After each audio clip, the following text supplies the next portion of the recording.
Hi everyone, it's Anna McBride.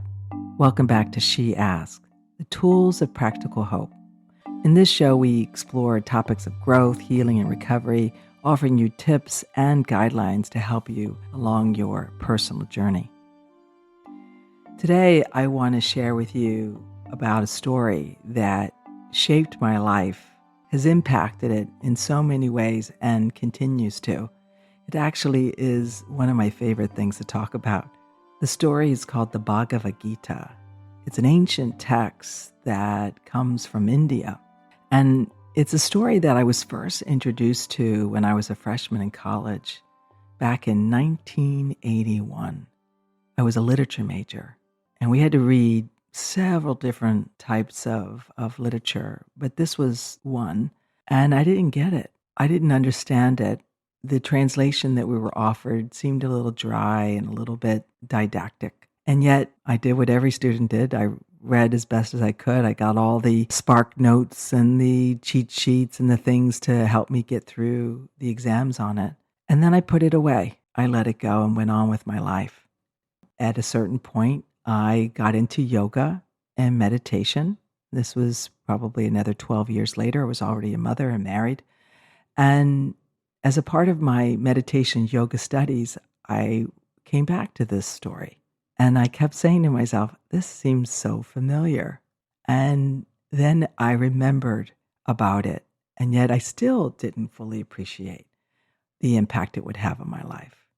But at this time, I was ready to better understand it. So I actually started collecting translations of it. To date, I have over 15 translations of the story, and I've studied it with meditation teachers. And over in India, I even went to the origin town where this major war that the story is about took place.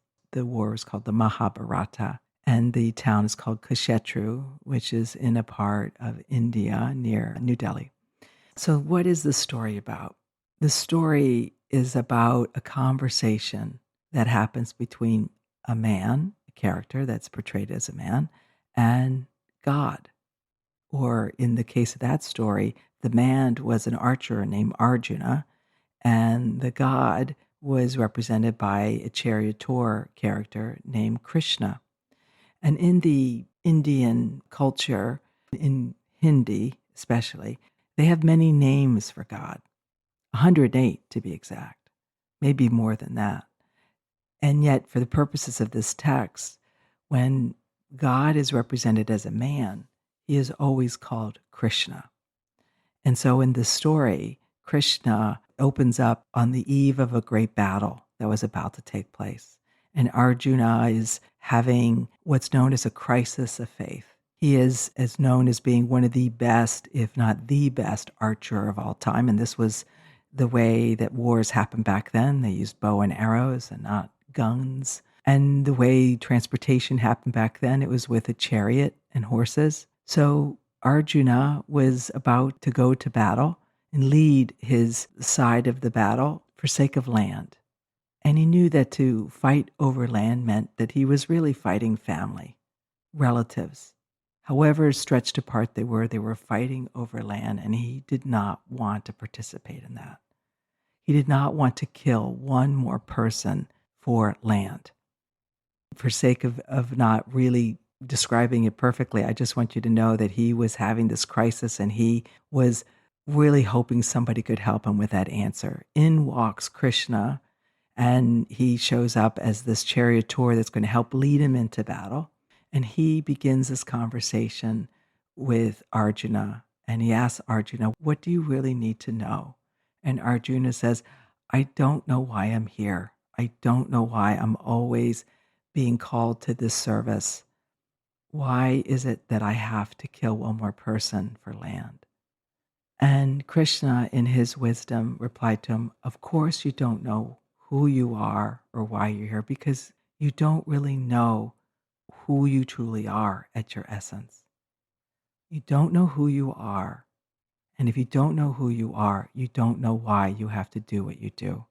Another thing that's important to know about the Indian culture is that they have what's known as a caste system. That means is that you were born to your purpose. You were born to what you are meant to be.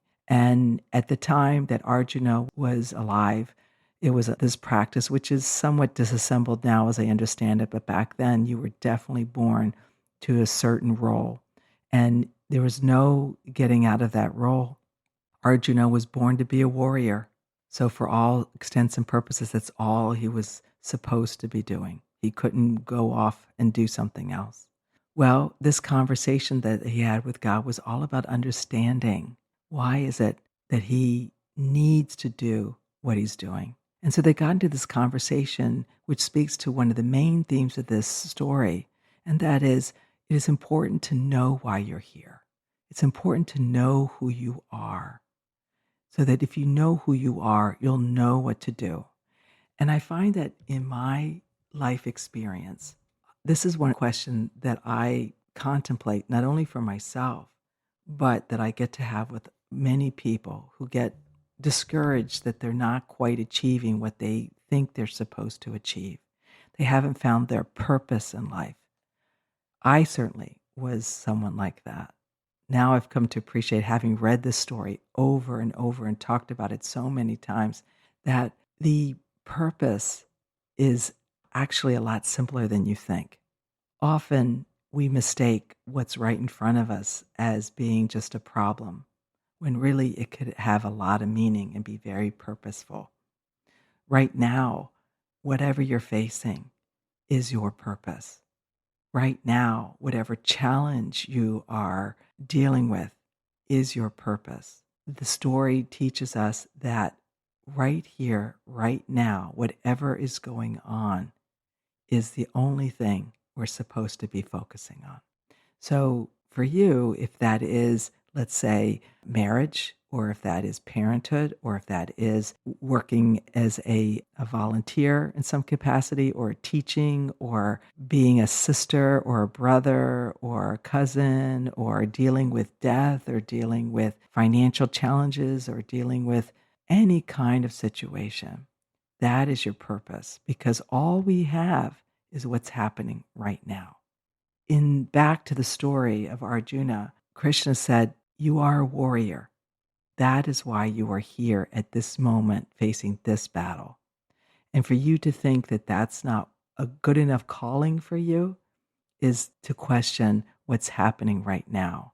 And since that's all we have, you need to accept that that's why you're here. As the conversation continued, Krishna was able to explain to Arjuna that he may think that it's over land that they're fighting about, that all they're doing is fighting over dirt, when really he said that what they were fighting over was their right to be there, the right to hold space on that land, to be alive, to be connected. And Krishna said to him, "This is worth fighting for.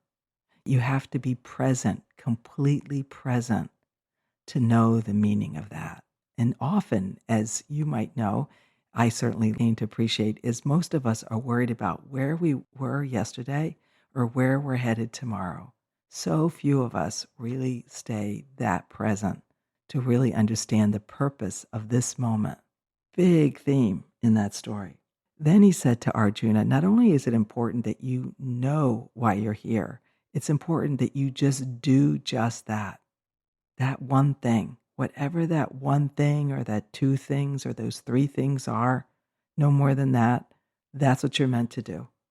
So many of us think like, I'm supposed to be doing everything, tons of things. I certainly was one of those. I thought I was supposed to be a writer, an athlete, a mother, a wife, a sister, a student.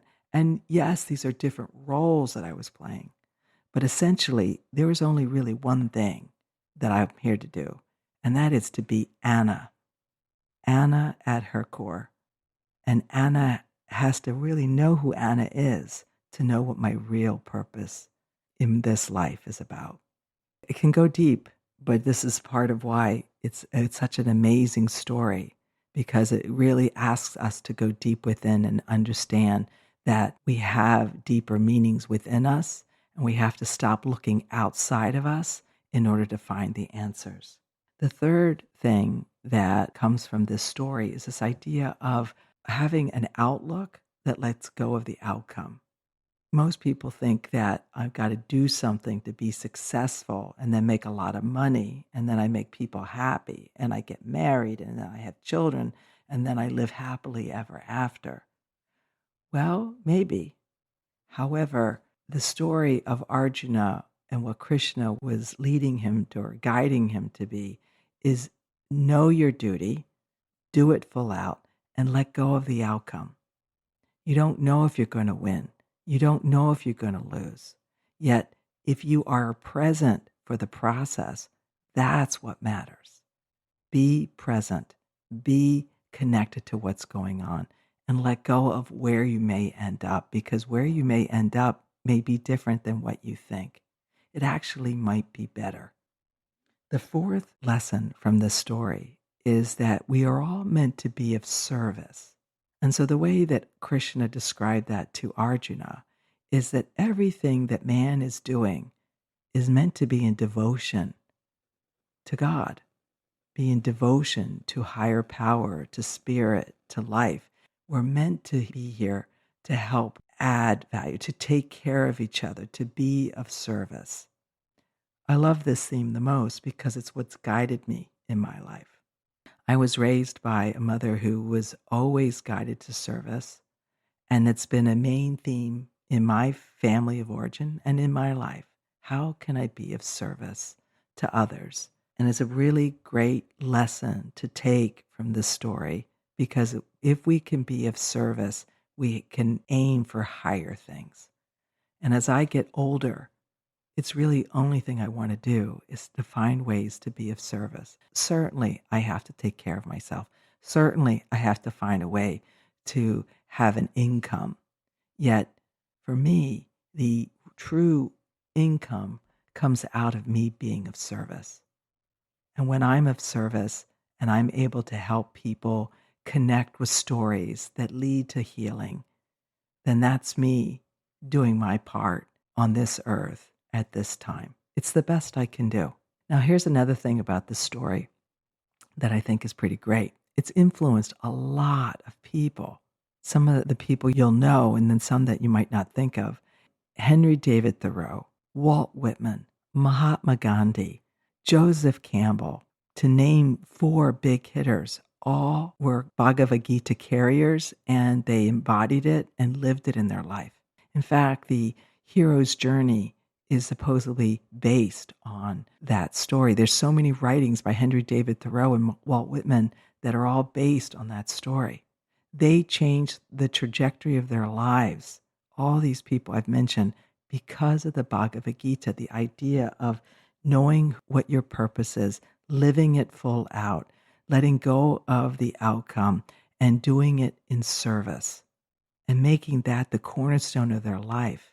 This is why we keep talking about these people, because they're living a life of integrity, finding a way to be of service, and bringing those themes alive. So I told you that I have 15 translations of this story. My favorite one is one that was written by a man named Stephen Cope, C-O-P-E. And his book is called The Great Work of Your Life, and it has a collection of modern-day protagonists: Henry David Thoreau, Mahatma Gandhi, Walt Whitman, and even Viktor Frankl are mentioned in that book as people who were influenced and based their lives on that great story. And I think that when I hear a story of how somebody can really live a life of integrity, really live a life of meaning, it inspires me to want to do better. And that story, the Bhagavad Gita, has guided me from age 18 to where I am now, some 4 decades later, where I can really embody it now.